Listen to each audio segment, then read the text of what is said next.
ఓం నమో వెంకటేశాయ. ప్రతిరోజు మిమ్మల్ని పలకరిస్తున్న శుభోదయం కార్యక్రమానికి స్వాగతం.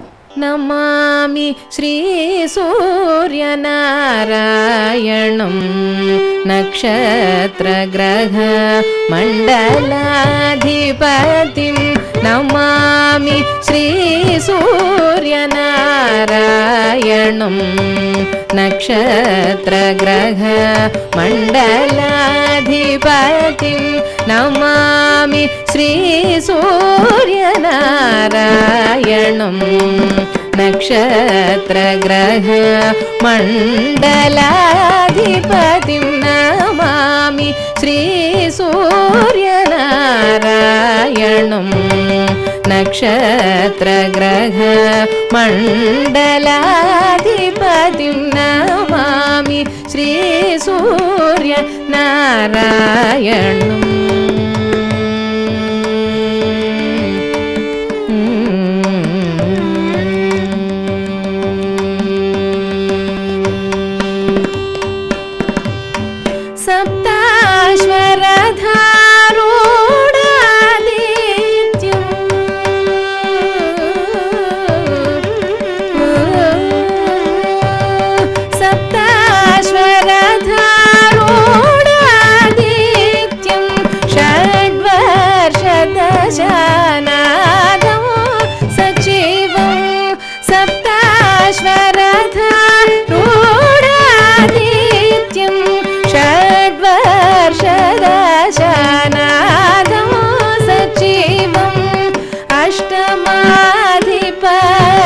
दोष रहितं मेषोच्च तुलानीचस्तयुतम् अष्टमाधिपत्य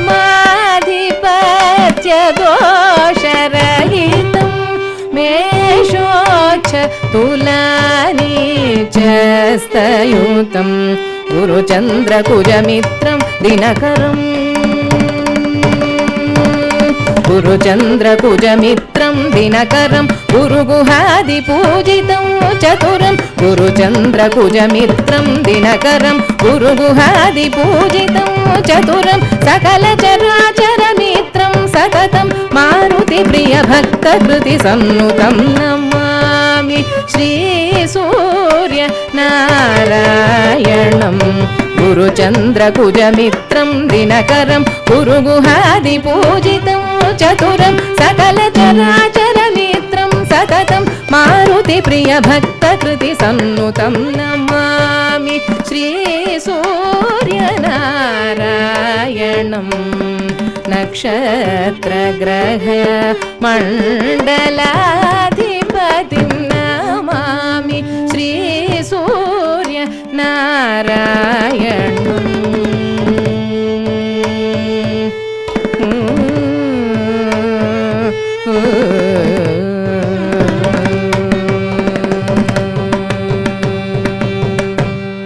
ఈ ఉదయం మనస్సును ఆనందింపచేసే మంగళ ధ్వనిని విందాం.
భారతీయ ధార్మిక విషయాలన్నింటినీ ప్రతిబింబించేవి మన వేదాలు.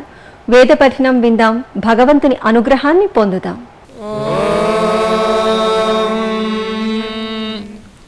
శ్రీ గురుభ్యో నమః. హరి ఓం.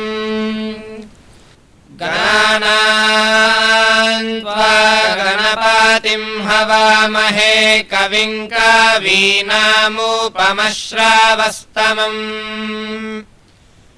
జ్యేష్ఠరాజం బ్రహ్మాణాం బ్రహ్మణస్పత ఆనః శృణ్వన్నోతిభిः सीदसादनम्.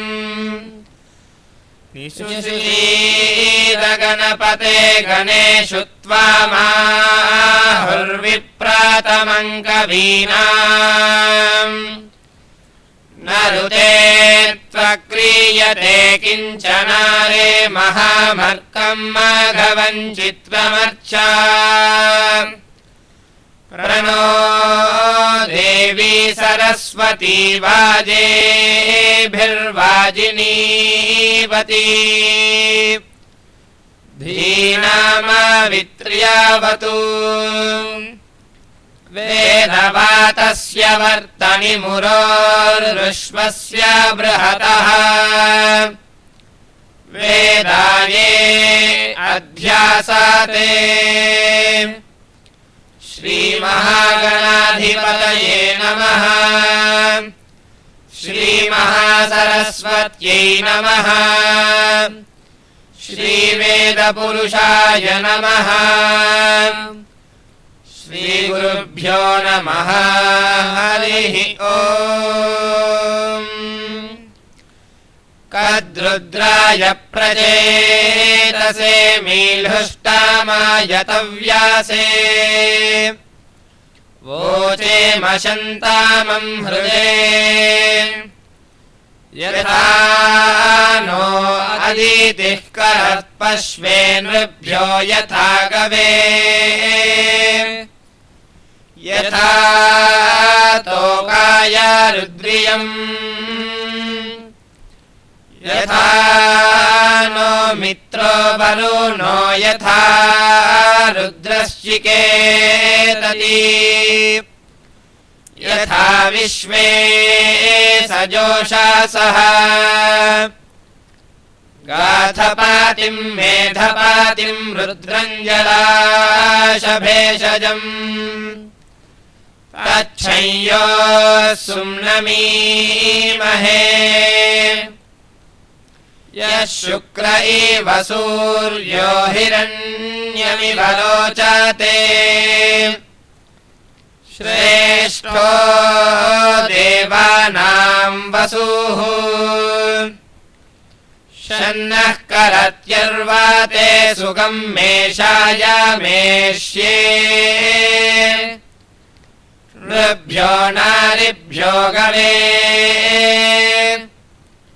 अस्मे सोमश्रियमधिनिधेहि शतस्य नृणाम् महिश्रवस्तु विनृम्णम् मानः सोमपरिबाधो मारातयो जुहुरन्ता आना इन्दो वाजे भजा यास्ते प्रजा अमृतस्य परस्मिन् धामन्नृतस्य मूर्धानाभा सोमवेन आभूषन्ति सोमवेदः इमा रुद्राय तपसे कपर्दिने क्षयद्वीराय प्रभारामहे मतीः यथा शमसद्विपदे चतुष्पदे विश्वम् पुष्टम् ग्रामे अस्मिन्नानातुरम् मृळानो रुद्रोतनो मयस्कृधि क्षयद्वीराय नमासा विधेमते यच्छञ्चयोश्च मनूराये जे पिता तरस्य मतवा रुद्रप्रणीतिषु अस्यामारे सुमतिन्देव यज्ञया क्षयद्वीरस्य तवा रुद्रमीड्वः सुम्नायन्विद्विषो अस्माकमाचरारिष्टवीराजुहवामते हविः त्वेषम् वयम् रुद्रं यज्ञसाधुम् वङ्कुम् कविमवासे निह्वायामहे आरे अस्मद्दैव्यम् हेलो अस्य तु सुमतिमिद्वयमस्यावृणीमहे दिवो वा राहमारुशङ्कापर्दिनम् त्वेषम् रूपम् नमासा निह्वायामहे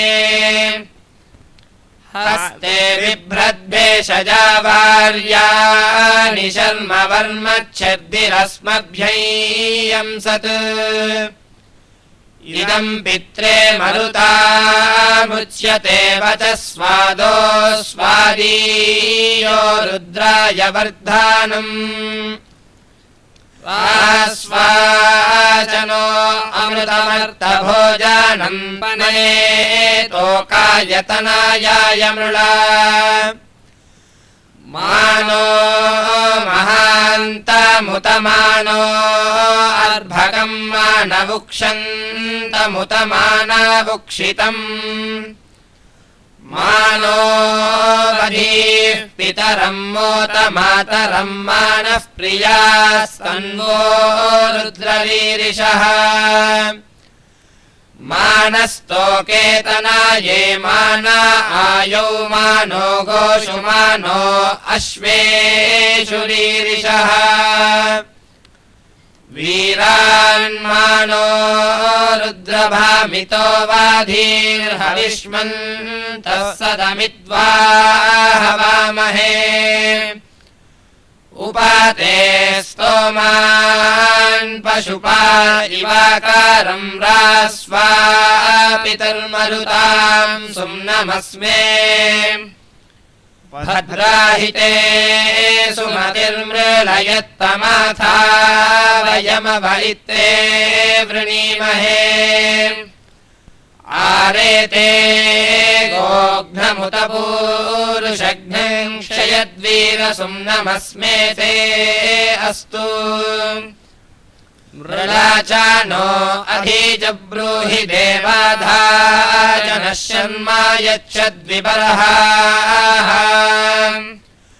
अवोचामनमो अस्मावस्य वः शृणोतु नो हवम् रुद्रो मरुत्वान् तन्नो मित्रो वरुणो मामहन्तामदीतिः सिन्धुः पृथिवी उदद्यौः सोमा रुद्राधारयेथामसूर्या अम्प्रभाविष्टयो रामश्नुवन्तु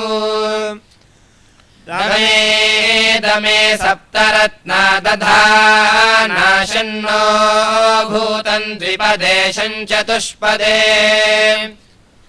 सोमा रुद्रा विबृहतं विशूचीममी वायानो गयामा विवेश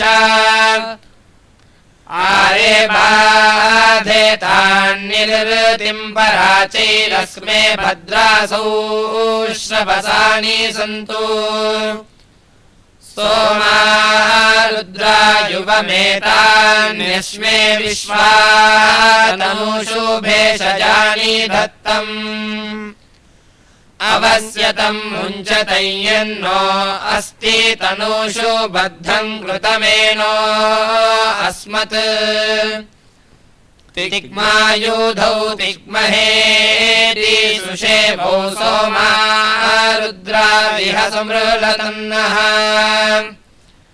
प्रणो मुञ्चतं वरुणस्य पाशात् गोपायतन्नः सुमनस्य माना हरिः ओम्। అన్ని యుగాలలోనూ మానవ మేధాశక్తిని పెంచేందుకు ఉపనిషత్తులు ఎంతగానో దోహదపడతాయి. ఆ ఉపనిషత్తులు అందించిన అంతరార్థాన్ని ఉపనిషద్వాణి ద్వారా తెలుసుకుందాం. యమధర్మరాజు యొక్క ఉపదేశము కొనసాగుతూ ఉంది. జిజ్ఞాసువైన నచికేతువుకు అడిగిందంతా కాకుండా ఇంకా ఎక్కువగా చెప్తూ ఉన్నాడు. నీవు అడిగిన ప్రశ్నకు స్వర్గాగ్నిని గురించి, అంతర్యామిగా ఉండే ఆ భగవత్ తత్వాలను గురించి అన్నావు కదా, ఆ భగవత్ తత్వం ఏమి? ఆ వ్యక్తి ఎవడు? లోకాదిం అంటున్నాడు. సకల లోకములకు ఆశ్రయుడట. ఎన్ని లోకాలని ఉన్నదో ఆ లోకములకు, సమగ్ర లోకానికి ఆశ్రయుడు. ఇంకా ఎందరో దేవతలు పుట్టి వచ్చారు. బ్రహ్మ నుండి ప్రారంభించుకొని ఎందరో దేవతల యొక్క ఉత్పత్తి అయింది. ఆయా దేవతలు నివసించినటువంటి లోకములకు ఆశ్రయుడు ఎవడో అతడే ఈ స్వర్గాగ్ని దేవత. ఎవరైతే అగ్ని అని చెప్పేసి ఏ అగ్ని యందు హోమం చేస్తారో ఆ జడమైన అగ్ని లోపల అగ్నినామకుడకు ఆ భగవంతుడు అతడు ఈ సర్వలోకాశ్రయుడు అని చెప్పేసి చెప్పబోతున్నాం. సకల లోకములు ఎవని వల్ల నిలబడి ఉన్నదో, ఎవని యందు ఈ లోకములు ఆశ్రయమై ఉన్నదో అంతర్యామిగా ఉండే ఆ భగవంతుడు. ఎన్నో లోకాలని మనం విన్నాం, చాలా లోకాలు ఉన్నది. ఆ లోకాలు ఎవని వల్ల పుట్టింది అంటే సమస్త లోకాలకు ఆ భగవంతుడే అని చెప్పేసి పురుష సూక్తాదులో చెప్తారు. సహస్ర శీర్ష పురుష సహస్రాక్ష సహస్రపాదని సప్తాస్యాసన్ పరిదయ త్రిసప్త సమిత కృతాన్ని. ఆ లోకాల యొక్క ఉత్పత్తిని, దేవతల ఉత్పత్తిని పురుష సూక్తం చెప్పింది. పురాణాలు చెప్తున్నది. పుట్టిన దేవతలు, ఉద్భవించిన లోకములు ఒక్కే వ్యక్తిని ఆశ్రయించుకొని ఉన్నది. ఉదాహరణకు 14 లోకాలు మనం అనుకుంటున్నాం. కింది లోకం నుంచి వస్తే పాతాళ లోకం, పైని సత్యలోకం. ఇలా పాతాళం నుంచి సత్యలోకం వరకు 14 లోకాలు. ఈ లోకాలు ఎలా నిలబడ్డది? ఒక 4 అంతస్తుల భవంతిని కట్టితే ఈ భవంతికి ఆధారం ఏమి అంటే కింది భవంతి. కింద ఉండే భవనమే పై భవనానికి ఆధారం. ఆ కింది భవనానికి ఆధారము దానికి ఒక స్తంభాలు లేదా గోడలని ఉంటుంది, పునాది రాళ్ళు. వాటిపైన ఇంకొక భవనము, వాటిపైన మరొక భవనం. అలాగా 14 లోకాలను భగవంతుడు సృష్టించాడు కదా. ఆ 14 లోకాలను మోసేది ఎవరు? ఆ లోకాలు దేనిపైన ఆధారపడి ఉంది అంటే ఏనిపైన లేదు. కింద ఒక లోకం ఉంది, దానికి పై లోకానికి చాలా స్థలం ఉన్నది, ఆకాశం. దానిపైన మరొక లోకం, ఒకటికొకటి సంబంధమే లేదు, నిలబడ్డది. ఎలా నిలబడ్డది అంటే అది భగవంతుని యొక్క శక్తి చేత, ఆయా లోకముల చేత, భగవంతుని ఒక్కొక్క అవయవము చేత ఒక్కొక్క లోకం పుట్టి, ఆ పుట్టిన లోకము ఆ అవయవాన్ని గట్టిగా పట్టుకొని ఉన్నదట. ఉదాహరణకు చెప్తాం. ఈ 14 లోకాలు పాతాళమీతస్య హి పాదమూలం పఠంతి పార్ష్ణి ప్రపదే రసాతలం.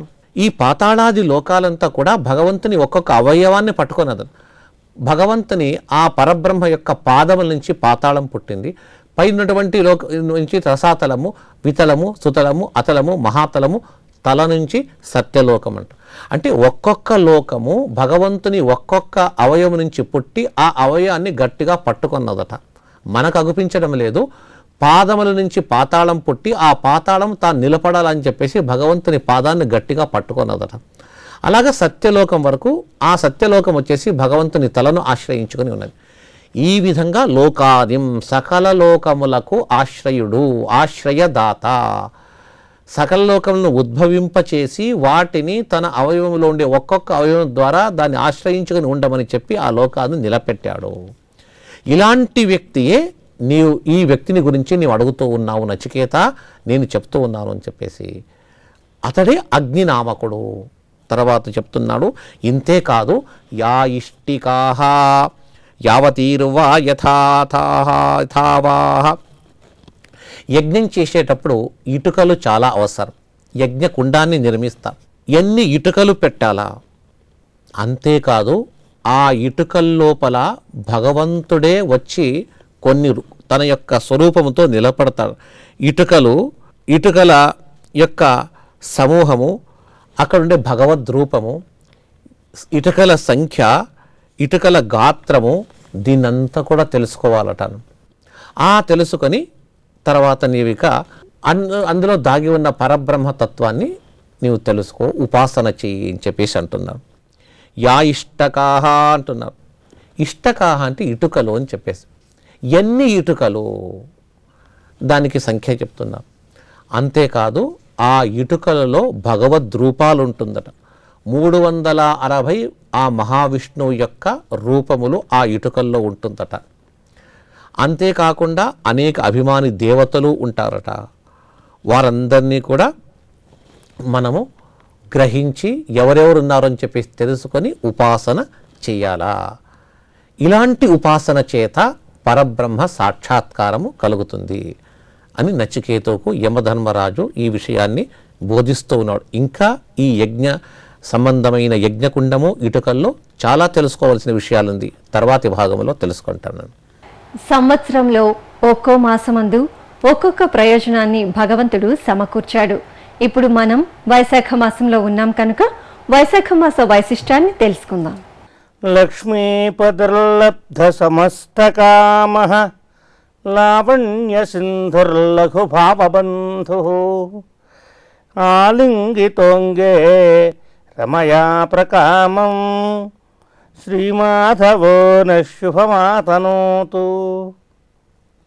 లక్ష్మీదేవితో కూడున్నటువంటి స్వామి ఈ మాసానికి అధిపతి అని ఆయన్ని మనం ఈ రకంగా ధ్యానం చేస్తూ, లక్ష్మీపతి సాక్షాత్తు క్షీరసాగర కన్యక అయినటువంటి భృగు మహర్షి యొక్క సంకల్పపుత్రిక అయినటువంటి మనందరికీ కూడా పురుషకారం చేసి స్వామికి మనను గురించి మంచిగా చెప్పి మనను అనుగ్రహింపజేసేటువంటి శ్రీమాతకు భర్త అయినటువంటి వాడు లబ్ధ సమస్తకామ. తాను సకల కోరికలను పొందినటువంటి వాడేట. ఎందువల్ల అంటే లక్ష్మీపతి అవటం చేత. అలాగే శ్రీకాకుళేశ్వర స్వామి యొక్క మాహాత్మ్యం గురించి చెబుతూ, ఆలు నిర్వాహకురాలు భూదేవియై అఖిల భారకుడన్న ఆక్షదెచ్చే ఇష్ట సంపన్నురాలు ఇందిర భార్యయై కామితార్థుడన్న ఘనత తెచ్చే కమల గర్భుడు సృష్టికర్త తనూజుడై బహు కుటుంబికుడన్న బలిమిదెచ్చే కలుష విధ్వంసిని గంగ కుమారి పతిత పావనుడన్న ప్రతిభ తెచ్చే ఆండ్రు బిడ్డలు తెచ్చు ప్రఖ్యాతిగాని మొదట నుండి నీవు దామోదరుడవే అంటాడు ఆయన. స్వామిని ఒక చమత్కారంగా ఇష్ట సంపన్నురాలు తాను ఎవరికి సంపదను ఇవ్వాలని తలిస్తే వాళ్ళకి సంపదలను అనుగ్రహించేటువంటి ఇందిర భార్యయై లక్ష్మీదేవి భార్య అవటం చేత కామితార్థుడన్న ఘనత తెచ్చే. కామితార్థుడు అనేటువంటి పేరు పరమాత్మకు వచ్చిందిట. మనం గతంలో ఒకసారి ఉచ్చరించుకున్నాం. సూర్యుడిని విడవకుండా ఉన్నటువంటి కాంతి వలె అమ్మవారు స్వామిని అనుసరించే ఉంటుంది, అందుచేత ఆమె అనపాయినైంది అని. అలాంటి లక్ష్మీపతి లబ్ధ సమస్త కాముడు లావణ్య సింధు, ఆయన పుంసాం మోహన రూపుడు, కోటి మన్మథ లావణ్యుడు, మన్మథుడికి తండ్రి అయినటువంటి వాడు. మన్మథుడే అందంగా ఉంటాడంటే ఆయన తండ్రి ఇంకా ఎంత అందంగా ఉంటాడు. అలాంటి వాడు లఘుభావబంధు, మోక్షాన్ని కోరికకు అనుగ్రహించేటువంటి స్థితికి ఆయన బంధువు అయినటువంటి వాడు. అలాంటి స్వామి ఆలింగితోంగే రమయా ప్రకామం, అమ్మవారి చేత ఆలింగనం చేయబడినటువంటి వాడు. అలాంటి శ్రీమాధవో న శుభమాతనూతు, సాక్షాత్తు శ్రీమన్నారాయణుడు అమ్మవారితో కూడి మనందరికీ కూడా ఈ మాధవ మాసంలో శుభాలను అనుగ్రహించుగాక. ఈరోజు తిథిలో దాగి ఉన్న విశిష్టతను చూద్దాం. మే 22వ తేదీ దుర్ముఖనామ సంవత్సరం, ఉత్తరాయణం, వసంత ఋతువు, వైశాఖ మాసం, కృష్ణపక్షం, ఆదివారం. ఈరోజు అనురాధ నక్షత్రం. ఈ రోజుతో తిరుచానూరులో శ్రీ పద్మావతి అమ్మవారి వసంతోత్సవాలు సంపూర్ణమవుతున్నాయి.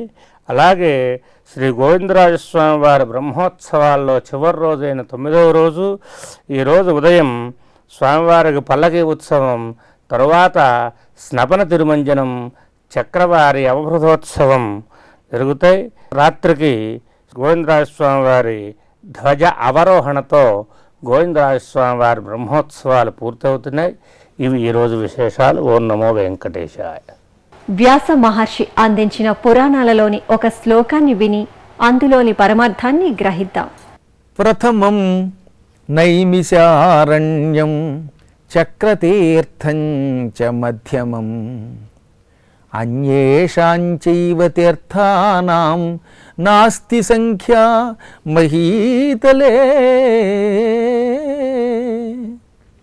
దేవీ భాగవతంలో 7వ స్కంధంలో ఉన్న గొప్ప శ్లోకం ఇది. తీర్థయాత్రలు చేయాలనుకున్న వారందరూ ఈ శ్లోకం కంఠస్థం చేయండి. జీవితంలో తీర్థయాత్రలకు వెళ్ళే వాళ్ళ కోసం చెప్పినటువంటి అపూర్వ శ్లోకం ఇది. ఒకప్పుడు చవనుడు అనే మహర్షి తీర్థయాత్రలు చేస్తూ చేస్తూ ఓసారి ఒక కొలనులో కాలు జారిపడి పాతాళానికి పోయాడు. అప్పుడు పాతాళాన్ని పరిపాలిస్తున్న ప్రహ్లాదుడు ఆయన దగ్గరకు వచ్చాడు. వచ్చి, అయ్యా మీరు ఇక్కడికి ఎందుకు వచ్చారండి? తీర్థయాత్రల కోసం వచ్చారా లేక ఇంద్రుడు దూతగా వచ్చారా అంటే, లేదయ్యా ఇంద్రుడు దూతగా రాలేదు, తీర్థయాత్రలు చేస్తూ పొరపాటున కాలు జారి పాతాళంలో పడ్డానన్నాడు ఆయన. అప్పుడు ఆయన తెల్లబోయి, మీరు కూడా తీర్థయాత్రలు చేయాలా? మీరు మహాతపశక్తి కలిగిన వారు కదా అంటే, నేనే కాదు భూమి మీద పుట్టాక ప్రతి వ్యక్తి తీర్థయాత్రలు చెయ్యాలి. తీర్థయాత్రలు చేయకపోతే ఎంత గొప్పవాడైనా తరించడు. కృష్ణుడు తీర్థయాత్రలు చేశాడు, బలరాముడు చేశాడు, మహాత్ములంతా చేశారు అన్నాడు ఆయన. అయితే తీర్థయాత్రలు ఎలా మొదలు పెట్టాలి అన్నాడు ప్రహ్లాదుడు. అప్పుడు చెప్పాడు చవనుడు, ముందుగా ఎవడైనా తీర్థయాత్రలకు వెళ్ళేవాడు నైమిషారణ్యంతో తీర్థయాత్రలు మొదలు పెట్టాలి. ప్రథమం నైమిషారణ్యం.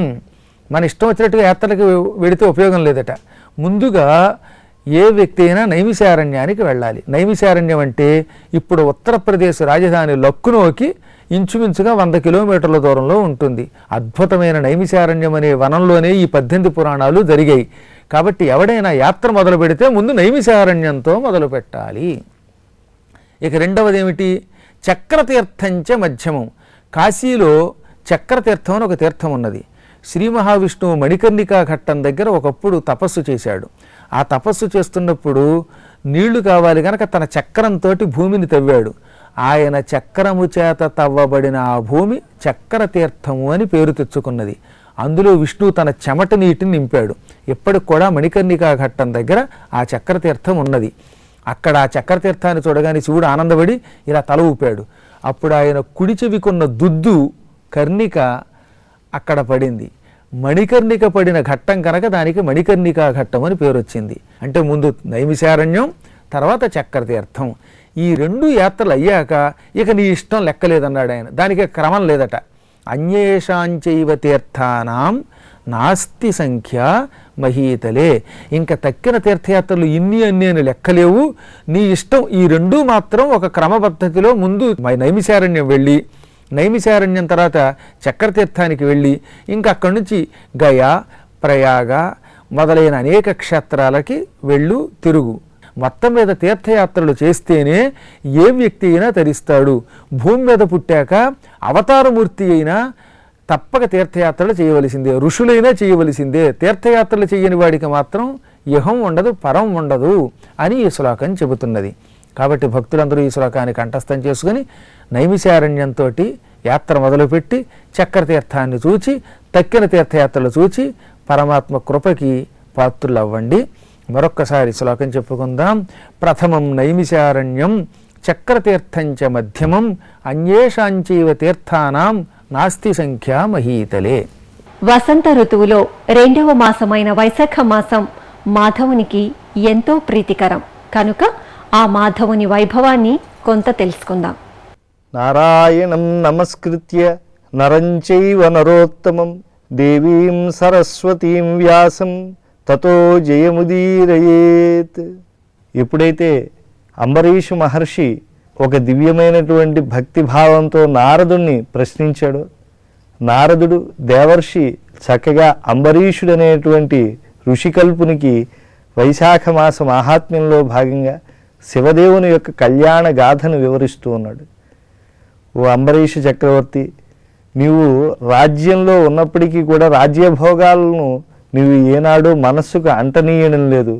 తామరాగుపై నీటి బొట్టులా జీవితాన్ని గడుపుతూ ఆదర్శ చరిత్రుడై ఉన్నావు. చాలా సంతోషం. లోక శుభంకరుడైనటువంటి శివుణ్ణి ఆశ్రయించినటువంటి వాళ్ళందరికీ కూడా ఇదే తత్వం అలవడుతుంది. పరమశివుడు పార్వతీదేవి పైన మక్కువ చూపించాడు. తారకాసురుని యొక్క సంహారం కోసం, పుత్రుడు ఉదయించడం కోసం దేవతలు పడేటువంటి అగచాట్లను తెలుసుకున్నాడు. కరుణతో మహర్షులను హిమవంతుడి యొక్క సన్నిధికి పంపించాడు. హిమవంతుడు సాక్షాత్తు భగవానుడే తనకు అల్లుడవుతూ ఉన్నాడంటే ఆనందించాడు.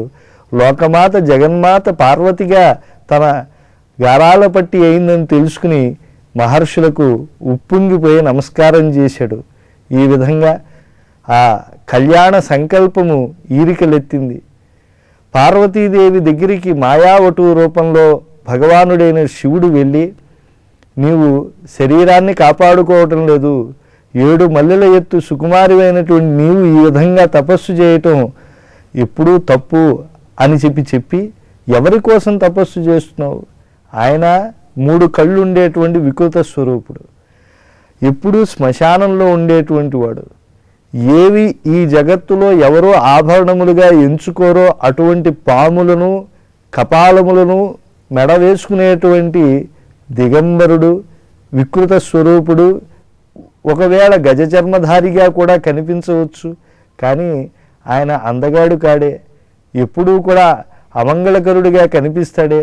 అటువంటి వాడిని నువ్వు ఎందుకు ఎంచుకున్నావు? వాడిని విడిచిపెట్టు, నన్ను పొందు అని చెప్పి శివుడు ఆమెను ఎంతో కష్టపెడుతూ ఉన్నాడు. అయితే మాయారూపంలో వచ్చినది శివదేవుడని తెలియక పార్వతి ఆగ్రహించింది. నేను ఒక గొప్ప దివ్య స్వరూపుడిగా ఎవరినైతే నేను భావన చేస్తూ ఉన్నానో అతని గురించి పలుచని మాటలు మాట్లాడతావా? నేను నా తపశ్శక్తితో నిన్ను ఇప్పుడే శిక్షిస్తాను అని చెప్పి ఆమె కోపోద్రిక్తురాలు అయి ఆమె ఉంటే, ఎందుకమ్మా నీ ముఖాన్ని అంత ఎర్రబరుచుకుంటావు? చూడు, శిరీష పుష్పం న పునః పతత్రిణ. ఒక్కసారి కనుక శిరీష పుష్పం వాడిపోతే ఆ సుకుమారమైనటువంటి పుష్పం సృష్టిలోనే అది అంతటి సౌకుమార్యాన్ని పాఠం చెప్పేటువంటిది మళ్ళా ఎలా నిలబడుతుంది?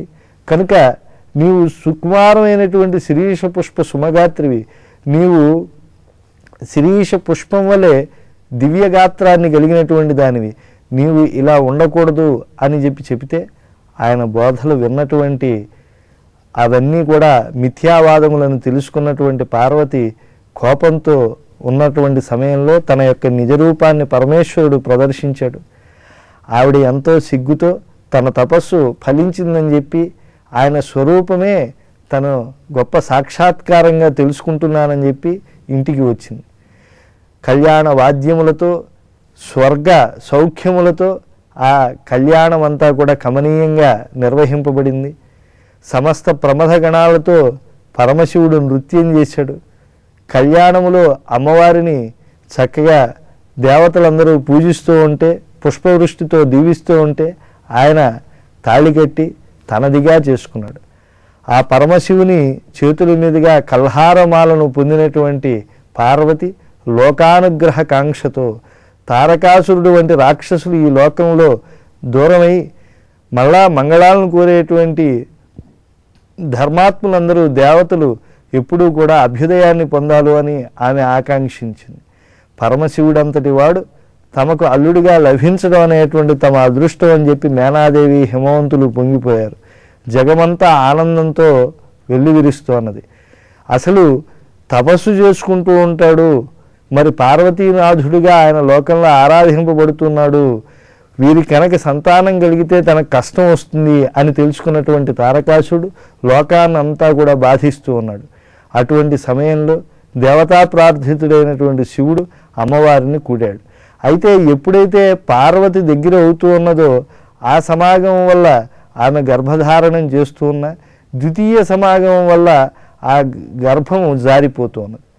అలా జరుగుతూ ఉంటే అగ్నిహోత్రుణ్ణి వారిరువురి మధ్య ఉండి ఆ యొక్క తేజస్సు నిలబడేట్లుగా చేయాలి అని చెప్పి దేవతలు ప్రార్థించారు. వారు పునఃసమాగమానికి ఎప్పుడైతే సిద్ధులవుతూ ఉన్నారో గర్భవతి అయినటువంటి పార్వతి ముందు అగ్ని వచ్చి నిలబడ్డాడు. వెంటనే పార్వతీదేవి సిగ్గుతో దూరంగా వెళ్ళిపోయింది. ఆగ్రహించినటువంటి పరమశివుడు తన వీర్యాన్ని ఆ అగ్నిలో ఉంచాడు. అగ్నిదేవుడు పరమశివుని వీర్యాన్ని తన యందు భరించలేక దాన్ని తీసుకెళ్ళి ఒక నదీ తీరం ఒడ్డును విడిచిపెట్టాడు. కృత్తికలు ఆ యొక్క దివ్యమైనటువంటి ఆ తేజస్సును 6 భాగములుగా విడివడినటువంటి దాన్ని ఏకీకృతం చేశారు. అందునుంచి పుట్టినటువంటి వాడు కార్తికేయుడు. ఆ కార్తికేయుడే కుమారస్వామిగా గొప్ప తేజస్సుతో విరాజిల్లుతూ తారకాసుర సంహారం చేయడానికి దీక్షితుడయ్యాడు. ఇటువంటి కళ్యాణ గాథను మనకు అనుగ్రహించినటువంటి వ్యాసదేవుని యొక్క శ్రీచరణాలను ఆశ్రయిద్దాం. వందే గురుపదద్వంద్వమవాంగ్మానసగోచరం రక్తశుక్ల ప్రభామిశ్రం అతర్క్యం త్రైపురం మహః. సదాచారములను పాటించడము వలన ఇహలోకంలో సుఖాలు పొందడమే కాక ఉత్తమ పరమగతి లభిస్తుందనడంలో అతిశయోక్తి లేదు. ఒక సదాచారాన్ని తెలుసుకుందాం, దానిని ఆచరిద్దాం. ఈ సదాచారంలో వేదము చెప్పినటువంటి సదాచారాన్ని గురించి తెలుసుకుంటున్నాం. వేదంలో ఉన్నటువంటి శిక్షావల్లి మనం ఆచరించవలసినటువంటి పద్ధతులు చెప్పింది. అందులో భాగంగా ఆచార్యాయ ప్రియంధనమాహృత్య ప్రజాతంతుం ఆవ్యవచ్ఛేత్సీహి అని చెప్పింది. ఆచార్యాయ ప్రియంధనమాహృత్య ప్రజాతంతుం ఆవ్యవచ్ఛేత్సీహి, ఇది వేదం చెప్పినటువంటి మనకి సదాచారం. ఏమిటి చెయ్యాలి అని అంటే, విద్యను అభ్యసించాక ఆచార్యాయ అంటే గురువునకు, అక్కడ ఆచార్య శబ్దం ప్రయోగించింది వేదం. ఆచార్యుడు అంటే ఒకటి చెప్పి ఒకటి ఆచరించేవాడు కాదు. స్వయం ఆచరన్ ఆచరేయతీతి ఆచార్య అన్నారు. తాను ఆచరిస్తూ చేసేవాడు ఆచార్యుడు. కాబట్టి గురువైనటువంటి వాడు తాను శిష్యులకి ఏ మంచి చెబుతాడో ఆ మంచిని ముందు తాను ఆచరించేవాడు కావాలి. తప్పకుండా గురువైనటువంటి వాడు తాను చెప్పే మంచిని తాను ఆచరించాలి అని చెప్పి సదాచారంలో భాగంగానే వేదము చెప్పింది. ఆచార్యత్వం చెప్పింది గురువుకి. ఆచార్యాయ ప్రియం ధనమాహృత్య, చదువు పూర్తయ్యాక ఏం చేయాలట అంటే, ఆచార్యునకు ఇష్టమైనటువంటి ధన సంపదలని, ఆయనకు కావలసినటువంటి వాటిని ఇచ్చి తాను గృహస్థాశ్రమంలోకి వెళ్ళాలి. ఇది వేదం చెబుతున్నటువంటి సదాచారం. ఆచార్యాయ ప్రియం ధనమాహృత్య ప్రజాతంతుం ఆవ్యవచ్ఛేత్సి. అలా చదువు పూర్తయిపోయాక ప్రజాతంతుం ఆవ్యవచ్ఛేత్సి. ప్రజా అనేటటువంటిది ఒక దారం. ప్రజా అంటే సంతానం. ప్రజలు అని సంతానమని రెండు అర్థాలు ఉన్నాయి ప్రజా శబ్దానికి. ఆ ప్రజా అనేటటువంటి తంతువుని తెంచొద్దు అని చెప్పి వేదం మనకి విధించింది. అంటే తప్పకుండా సంతానాన్ని కనాలి, వివాహం చేసుకోవాలి. ఈ విద్య నేర్చుకుంటూ అందులో ఉన్నటువంటి వేదాంతాలు వాటికి అంకితమైపోయి ప్రతివాడు సన్యాసం తీసుకోవటానికి మొదలైతే లోకం ఏమైపోతుంది, ప్రజలు ఎలా ఏర్పడతారు? అందుకోసమని వేదమే విధించింది ఆచార్యాయ ప్రియంధనమాహృత్య ప్రజాతంతుం ఆవ్యవచ్ఛేత్సి. ప్రజా అనేటటువంటి తంతువుని తెంచొద్దు అని చెప్పి శాస్త్రం స్పష్టంగా చెప్పింది. అందువల్ల ప్రతి వ్యక్తి విద్య పూర్తి అయిపోయాక వివాహం చేసుకుని సంతానాన్ని కనాలి. దీన్నే స్నాతక వ్రతము అంటారు. ఈ మంత్రాన్ని చెప్పే సందర్భం కూడా స్నాతకంలో చెప్తారు. ఆచార్యాయ ప్రియంధనమాహృత్య ప్రజాతంతుం ఆవ్యవచ్ఛేత్సి. ఇది గురువు చెప్పేటటువంటి మాట. శిష్యుడు గురువుకి గురుదక్షిణ సమర్పిస్తాడు.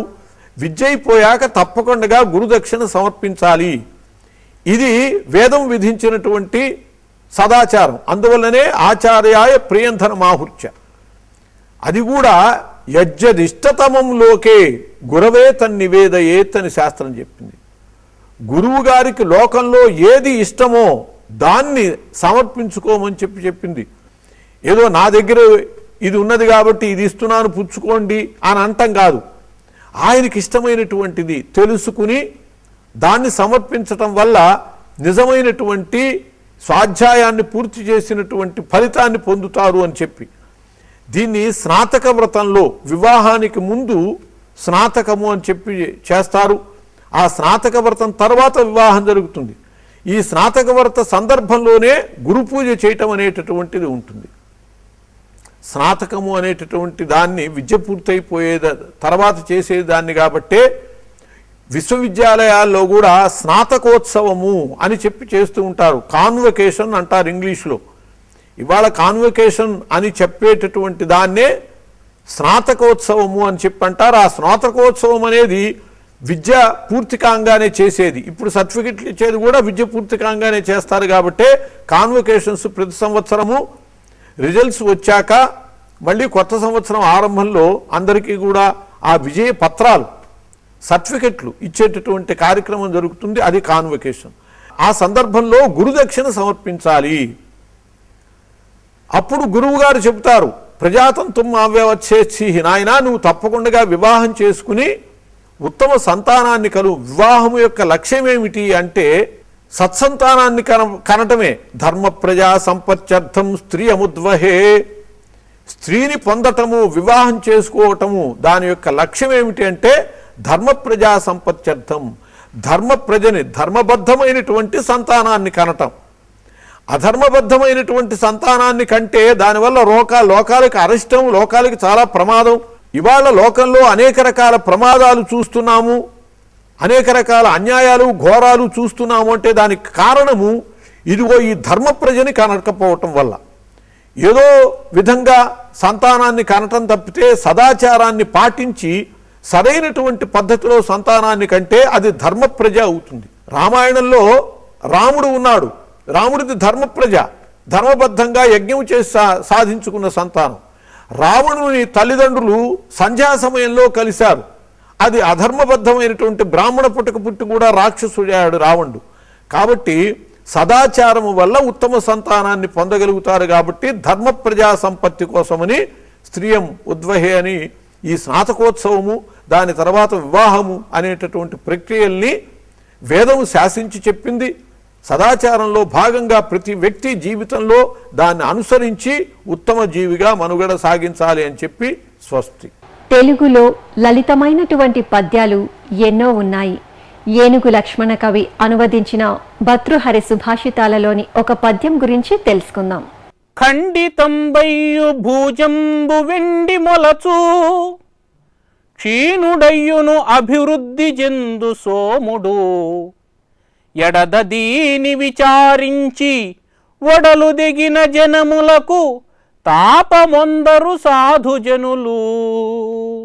ఈ పద్యంలో సాధుజనులైనటువంటి వారి లక్షణం ఎలా ఉంటుంది, ఉత్తములైనటువంటి వారి లక్షణం ఎలా ఉంటుంది అని మహాకవి తెలియజేస్తూ ఉన్నారు.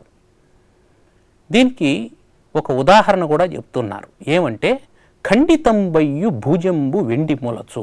భూజం అంటే చెట్టు. చెట్టును నరికివేస్తే ఆ మొదల్లో నుంచి మళ్ళీ మొలకలు రావడం మనం చూస్తూ ఉంటాం. అవి పెద్దవి అవుతాయి. వాటికి సరైన పోషణ ఉంటే అవి కూడా మహావృక్షాలు అయ్యేందుకు అవకాశం ఉన్నాయి. అదేవిధంగా చంద్రుడు మనం అమావాస్యకు ముందు అంటే కృష్ణపక్షంలో దినదినానికి క్షీణించడం చూస్తాం. ఆ తర్వాత శుక్లపక్షానికి వచ్చేటప్పటికి రోజు రోజుకు పెరుగుతూ ఉండడం చూస్తాం. సాధుజనులైనటువంటి వాళ్ళు తమ మనసులో ఈ రెండు విషయాల్ని గుర్తుపెట్టుకుంటారు. గుర్తుపెట్టుకొని తమకు కష్టాలు వచ్చినప్పుడు వడలు దిగిన జనములకు తాపమొందరు. ఏవైనా కష్టాలు వచ్చినప్పుడు లేదా మనిషి హాని వృద్ధులకు లోనైనప్పుడు వారు తాపమొందరు. ఎలాంటి కష్టాలు వచ్చినా బాధపడరు సాధువులైనటువంటి వాళ్ళు. ఎందుకు అంటే అది చాలా సహజమైనటువంటిది. కష్టం అనేది వస్తుంది, అది ఎంతో సహజంగానే వస్తుంది, అంతే సహజంగా పోతుంది. కాబట్టి పోయేటువంటి దానికోసం మనం బాధపడాల్సినటువంటి అవసరం లేదు. ఉన్న కొంతకాలం దాని పనేదో అది చేస్తుంది, బాధ పెడుతుంది. బాధపడాల్సినటువంటి అవసరం లేదు. ఎందుకు బాధపడకూడదు అంటే అది పోతుందనేటువంటి ఆనందంతో బాధను అనుభవించాలి అని చెప్పి అంటారు. అందువల్ల సాధువులైనటువంటి వాళ్ళు, సత్పురుషులైనటువంటి వాళ్ళు, మహాత్ములైనటువంటి వాళ్ళు వారికి వచ్చినటువంటి కష్టాలను పరిగణించరు. కష్టాలను ఎప్పుడైతే మనం పరిగణిస్తామో అప్పుడు ఉన్నతమైనటువంటి స్థితిని అందుకోలేము. ఎందుకు అందుకోలేము అంటే కృంగిపోయే అవకాశం ఉంటుంది. మానవుడు ఒత్తిడికి లోనవుతూ ఉంటాడు. ఒత్తిడిలో ఉన్నటువంటి వాడు సరైనటువంటి ఆలోచన చేయలేడు, గొప్ప నిర్ణయాన్ని తీసుకోలేడు, ఉన్నతమైనటువంటి స్థితిని అందుకోలేడు. అందువల్ల ఒత్తిడికి, పీడనకు లోను కాకుండా ఉండాలి అంటే మానవుడు సత్యదర్శి అయి ఉండాలి. ఆ సత్యదర్శనం ఎలా కలుగుతుంది అనంటే అతనికి సాధుత్వం ఉండాలి, సత్పురుష సాంగత్యం ఉండాలి, మంచి వాళ్లతో స్నేహం ఉండాలి, మంచి ఆలోచన ఉండాలి. ఆ మంచి ఆలోచన ఉన్నప్పుడు ఏమవుతుందంటే కష్టం వచ్చినా దాన్ని పరిగణనలోకి తీసుకోడు. ఎందుకు? క్షీణుడైనటువంటి చంద్రుడు మళ్ళీ వృద్ధి చెందుతుండలే, నరకబడినటువంటి చెట్టు మళ్ళీ మొలుస్తూ ఉండలే. కాబట్టి వడలు దిగినా కూడా అంటే శరీరం ఇబ్బంది పాలైనా దాని గురించి బాధపడాల్సినటువంటి అవసరం లేదు. మళ్ళీ ఉన్నతమైనటువంటి స్థితి వస్తుంది అనేటువంటి ఆశావహ దృక్పథంతో సాధు పురుషులు, సత్పురుషులు ఉంటారు. మనం కూడా నిరంతరం ఆశావహమైనటువంటి దృక్పథంతోనే ఉండాలి తప్ప నిరాశకు లోను కాకూడదు అనేటువంటి చాలా ఉన్నతమైనటువంటి విషయాన్ని ఈ పద్యంలో మహాకవి మనకు తెలియజేశారు. నిరాశ అనేది ఆశ మీద చల్లినటువంటి నిప్పుల వంటిది. ఆ నిప్పులు ఆశను దహిస్తాయి. ఆశను ఎప్పుడైతే దహిస్తాయో ఆశ లేనటువంటి వాడు జీవితాన్ని కొనసాగించలేడు. కాకపోతే ఆ ఆశ అత్యాశ కాకుండా ఉండాలి. అందువల్ల మానవుడు తన ఆశావహ దృక్పథాన్ని ఎటువంటి పరిస్థితుల్లోనూ వదులుకోకూడదు. ఆశావహ దృక్పథం ఉన్నటువంటి వాడే సరైనటువంటి ఆలోచనలు చేస్తాడు. సరైనటువంటి ఆలోచనలు చేసినటువంటి వాడే సరైన సమయంలో సరైన నిర్ణయాలను తీసుకొని సరైన కార్యాలను ఆచరించి ఉన్నత స్థానాన్ని పొందుతాడు. ఈ విషయాన్ని మనం నిత్య జీవితంలో అనుసంధానం చేసుకొని ఉన్నత స్థానాన్ని పొందెదముగాక. మనస్సును ఆహ్లాదపరిచే శక్తి సంగీతానికి ఉందనడంలో అతిశయోక్తి లేదు. అందుకే ఈ ఉదయం నుంచి కీర్తన విందాం, ఆనందంగా ఉందాం. సీతారామస్వామినే చేసిన నేరం వేయమి, సీతారామస్వామినే చేసిన నేరం వేయమి, ఖ్యాతిగా నీ పద కంచయుగం ప్రీతిగా దళపగనే నిల్చితిన, సీతారామస్వామినే చేసిన నేరం వేయమి, ఖ్యాతిగా పద కంజయుగం ప్రీతిగదలపగనే నిలిచితిన సీతారామ స్వామి నే చేసిన నేరం వేమి.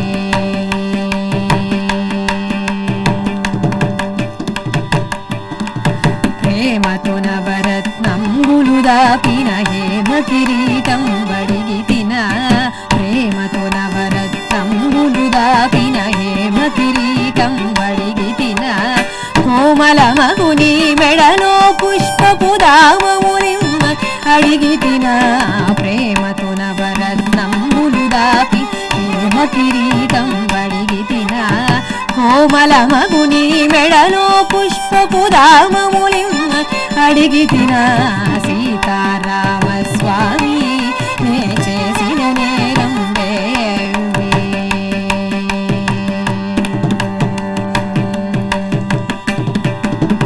తరచుగా నీ పదములన మరిన సరి గజ్జల నిను నేనడిగితిన తరచుగా నీ పదములన మరిన సరి గజ్జల నిను నేనడిగితిన కరుణారసము పొంగగ గజతురగములిమ్మని నిన్నడిగితిన తరచుగా నీ పదములన మరిన సరి గజ్జల నిను నేనడిగితిన కరుణారసము పొంగగ గజతురగములిమ్మని నిన్నడిగితిన సీతారామ స్వామి నే చేసిన నేరం వేమి.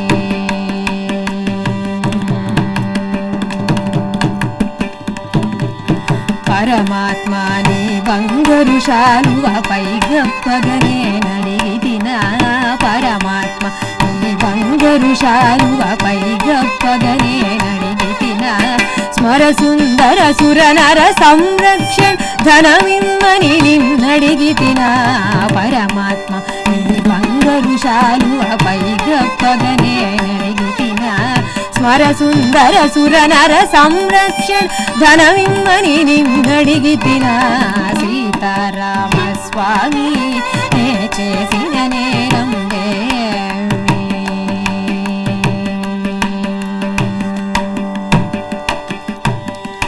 మోమాటం విడకుండగనీద గోరుకులు గొలుసుల నడిగితిన మోమాటం విడకుండగనీద గోరుగులు గొలుసుల నడిగితిన దశరథ సుతని చేత ధరించి దాన కంకణం బడిగితిన మోమాటం విడకుండగనీద గోరుగులు గొలుసుల నడిగితిన దశరథ సుతని చేత ధరించి దాన కంకణం బడిగితిన సీతారామ స్వామి నే చేసిన నేరం వేమి.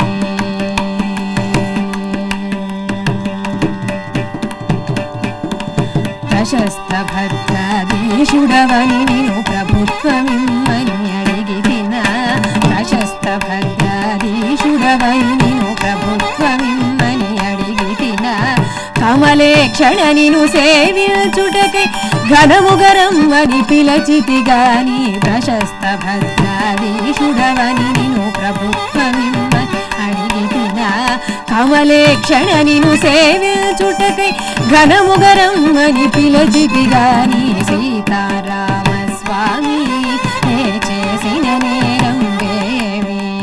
ఖ్యాతిగా నీ పద కంజయుగం ప్రీతిగదలపగనే నిలిచితిన సీతారామ స్వామి నే చేసిన నేరం వేమి. నే చేసిన నేరం వేమి. నే చేసిన నేరం వేమి. ఈనాటి శుభోదయం కార్యక్రమం మిమ్మల్ని ఎంతగానో అలరించిందని ఆశిస్తూ రేపటి ఉదయం శుభోదయంలో మళ్ళీ కలుసుకుందాం. ఓం నమో వెంకటేశాయ.